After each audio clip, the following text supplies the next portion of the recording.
আপনাদের সবাইকে আসসালামু আলাইকুম। অন্য সম্প্রদায়ের যারা আছেন নমস্কার। আমরা আজকে আপনাদের সামনে হাজির হয়েছি অনেক কষ্ট নিয়ে। আপনারা জানেন গত দুদিন ধরে একটি বানানো ভিডিও আমাদের মাননীয় পানি সম্পদ প্রতিমন্ত্রী ফরহাদ হোসেন আজাদকে নিয়ে একটি বানানো ভিডিও, যে ভিডিওটির মাধ্যমে আমাদের প্রতিমন্ত্রী মহোদয় অর্থাৎ আমাদের সনাতনী যিনি আস্থাভাজন নেতা আলহাজ ফরহাদ হোসেন আজাদ মহোদয়ের চরিত্র হননের অপচেষ্টা করছে একটি চক্র। এই অপচেষ্টার পরিপ্রেক্ষিতে আজকে সারা বাংলাদেশের সনাতনী সমাজ আমরা সবাই উদ্বিগ্ন। কারণ আপনারা ইতিমধ্যে দেখেছেন যে ফরহাদ হোসেন আজাদ ওনার সঙ্গে আমাদের সনাতনী সম্প্রদায়ের যে একটা সম্পর্ক, যে একটা হৃদ্যতা, অন্তরের টান আমরা এর আগে কোনো নেতার কাছে পাই নাই। যে মানুষটার সাথে সনাতনী সম্প্রদায়ের এত ভালো সম্পর্ক, সেই মানুষটার উৎসাহ ওঠানো হলো ভিডিওর মাধ্যমে। সেখানে দাবি করা হলো যে মেয়েটির সঙ্গে তার ছবি ছাড়া হয়েছে, তিনি একজন অমুসলিম। অমুসলিম বলতে কি ইঙ্গিত করেছে সনাতনীদের দিকে। উদ্দেশ্যটা কি?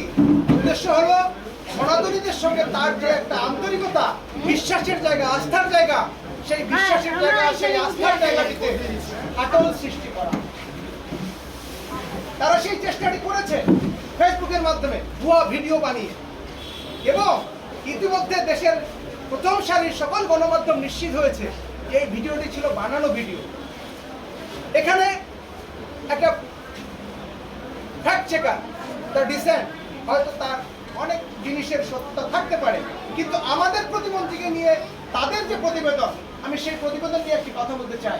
সেখানে তারা উল্লেখ করেছেন অমুসলিম মেয়ে, অথচ আপনারা দেখেছেন গতকালকে একটি মেয়ে মারিয়া এলিন, তিনি সংবাদ সম্মেলনে আপনাদের সামনে এসে কথা বলেছেন যে ভিডিওটিতে যে মুখটি দেখানো হয়েছে সেই মুখটি তার, কিন্তু বাস্তবে সেই ভিডিওর কোনো অস্তিত্ব ছিল না। অর্থাৎ সেই ভিডিওটি উদ্দেশ্যপ্রণোদিতভাবে প্রতিমন্ত্রী মহোদয়কে হ্যায় করার জন্য, তার সুনাম নষ্ট করার জন্য তৈরি করা হয়েছে। এই মারিয়া এলিন তার জায়গায় তারা লিখে দিলেন একজন অমুসলিম মেয়ে, একটা সনাতনীদের দিকে ইঙ্গিত করল।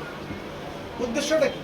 উদ্দেশ্য সনাতনীদের সঙ্গে প্রতিমন্ত্রী মহোদয়ের, আমাদের নেতা আলহাজ ফরহাদ হোসেন আজাদের যে সম্পর্ক, যে বিশ্বাসের জায়গা, সেই বিশ্বাসের জায়গাটি তারা নষ্ট করতে চায়। আমরা এই চক্রান্তকারীদের এই যে চক্রান্ত, এই চক্রান্ত রুখে দিতে চাই।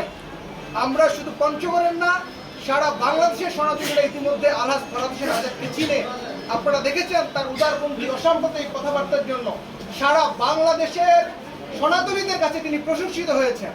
সারা বাংলাদেশের সনাতনী অ্যাক্টিভিস্টরা তার প্রশংসা করে ফেসবুকে পোস্ট দিয়েছেন, লক্ষ লক্ষ কোটি কোটি ভিউ হয়েছে, মিলিয়ন মিলিয়ন ভিউ হয়েছে। সেই জায়গাটায় আঘাত করার এই যে চেষ্টা, আমরা এর তীব্র নিন্দা জানাই, আমরা এর বিচার দাবি করি। সরকারের কাছে আকুল আবেদন, যারা এই চক্রান্তের সঙ্গে জড়িত তাদেরকে খুঁজে বের করে আইনের আওতায় আনা হোক।